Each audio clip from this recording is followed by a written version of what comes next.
Hey, how's it going? It's Kyle Chang with Kidney Journeys. I've been a dialysis patient since 2013, and I've done both hemodialysis as well as peritoneal dialysis over the years.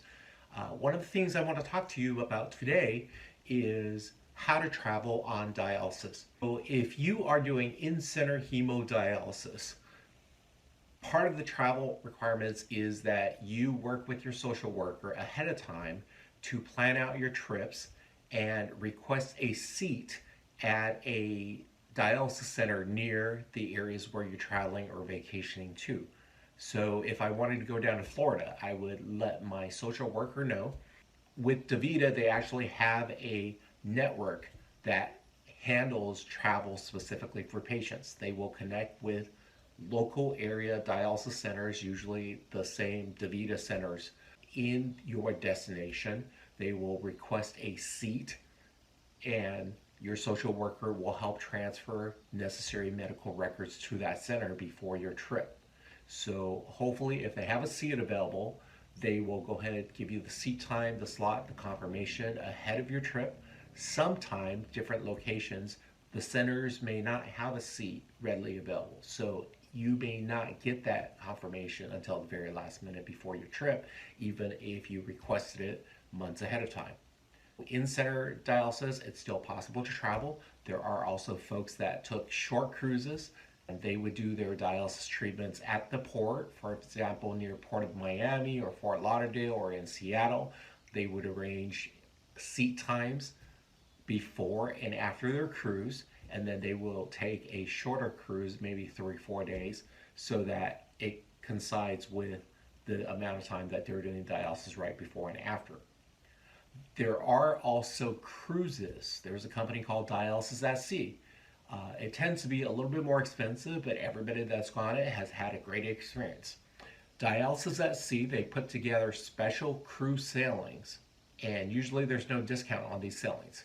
But they do have volunteer doctors and nurses that come on board throughout the duration of that sailing, and they also bring dialysis machines on board. So they will give you seat times during the cruise at some point, depending on how many patients they have on that cruise as part of their program for that sailing.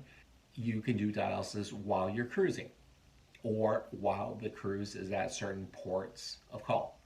The downside with that is you don't control the time in terms of your treatments. Same with in-center dialysis. If you're doing it on vacation, you're relying on whatever seat times that they schedule you that's available. So sometimes that can interfere with your travel plans. Now, for patients on PD, peritoneal dialysis, or home hemo, the advantage of these modalities is that you can pretty much travel almost whenever you like to do. The solutions, the dialysis solutions that is used during your dialysis treatments could be shipped ahead by your suppliers, whether it's Fresenius or Baxter, the main suppliers here in the US. You can pre-ship that usually with a 2 to 4 week advance notice through their travel order department. And those are for domestic travel. So that way you don't have to carry the heavy solutions with you. I have had trips for work where I'm away for 2, 3 months, and I've been able to arrange a lot of my supplies to be shipped ahead for me, peritoneal dialysis PD cycler with me, and then a few other medical items that I need. So those are easy to travel. On shorter trips with PD, if it's 2 or 3 days, sometimes I may not want to bring the cycler with me. I would just do manuals, the CAPD method.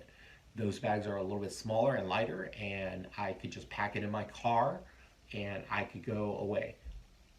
With airline travel, your cycler is a medical device, just like an oxygen mask or any other canes and different wheelchairs that can go on board. So it can go on board with you on most flights.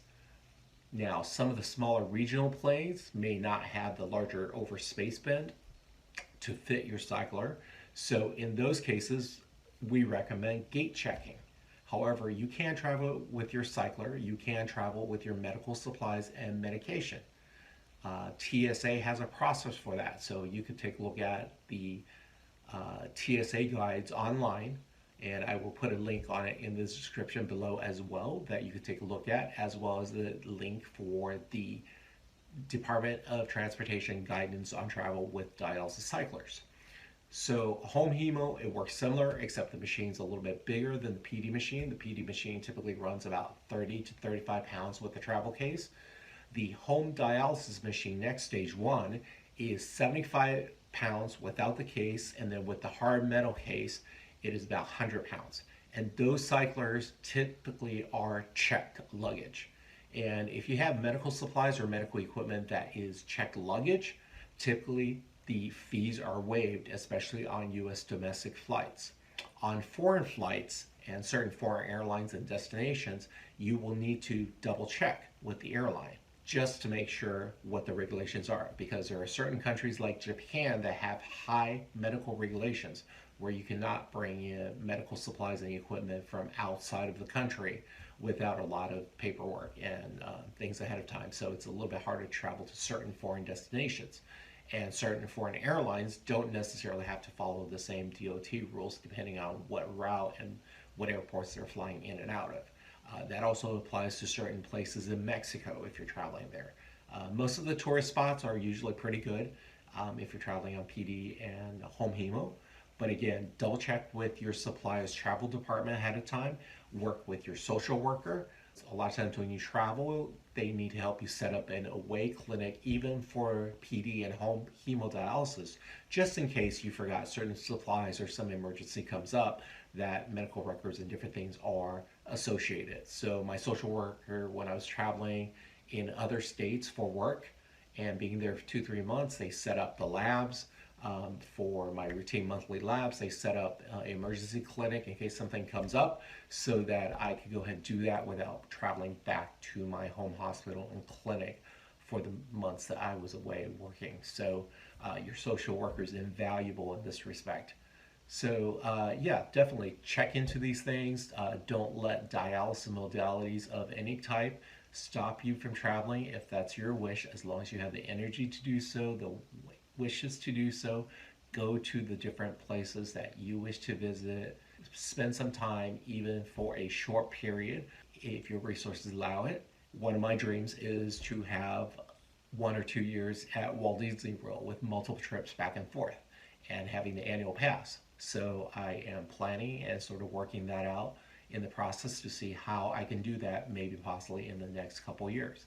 I have traveled to Germany. I have traveled to different states in the US, a lot of domestic travel with my PD cycler and supplies. And to me, that makes staying on dialysis more worth it. It gives me something to hope for, something to do, something to plan, in addition to the regular life with my friends and family. So definitely look into it if you're interested in traveling. Hopefully these tips help you. If you enjoy this video, hit the like button. And if you're new to this channel on Kidney Journeys, do hit the subscribe button, click that above, and ring the little bell so that you get notifications when new content comes out. Please do share the content with other folks if you find the vlogs valuable. And let us know below if you have any comments, if you have any other travel tips that maybe I forgot to mention that worked out for you. If you have some problems doing travel with different airlines or different agencies, hotels, let us know. Okay, so thanks for joining me today at Kidney Journeys, and we hope to see you again soon. Do your dialysis treatment so you can do the things you love with the folks you love to do it with, and enjoy your daily journeys.